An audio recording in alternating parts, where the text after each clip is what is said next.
सुबह का समय था। सालामिस की खाड़ी पर समुद्र की लहरें शांत थीं, लेकिन वातावरण में एक गहरी बेचैनी थी। ग्रीक योद्धा अपने जहाजों पर सवार होकर देवताओं का स्मरण कर रहे थे। उनकी संख्या कम थी, लेकिन उनके दिलों में मातृभूमि और स्वतंत्रता की आग जल रही थी। हर सैनिक जानता था कि अगर यह युद्ध हारा, तो ग्रीस सदा के लिए फारसी साम्राज्य के अधीन हो जाएगा। उधर जर्क्सीज अपने स्वर्णिम सिंहासन पर बैठा पहाड़ी की चोटी से युद्ध देखने आया।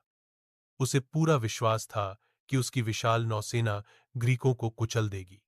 फारसी जहाजों की कतारें समुद्र पर फैल गईं, सैकड़ों की संख्या में भारी भरकम युद्धपोत, जिनमें सैनिक, धनुर्धर और घुड़सवार तक सवार थे।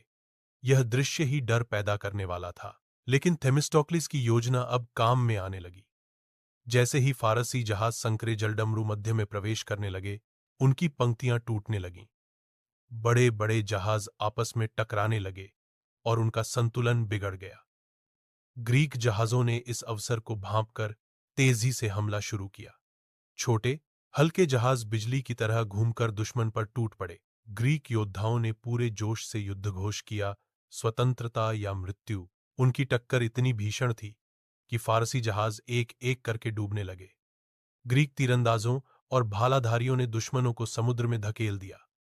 देखते ही देखते पहले दिन की लड़ाई ने फारसी सेना का आत्मविश्वास हिला दिया। जर्सिस अपनी आंखों से यह सब देख रहा था। उसे विश्वास नहीं हो रहा था कि उसकी अपार शक्ति कुछ ही घंटों में इतनी बुरी तरह बिखर सकती है। लेकिन वह अभी भी मानने को तैयार नहीं था कि उसका साम्राज्य हार सकता है।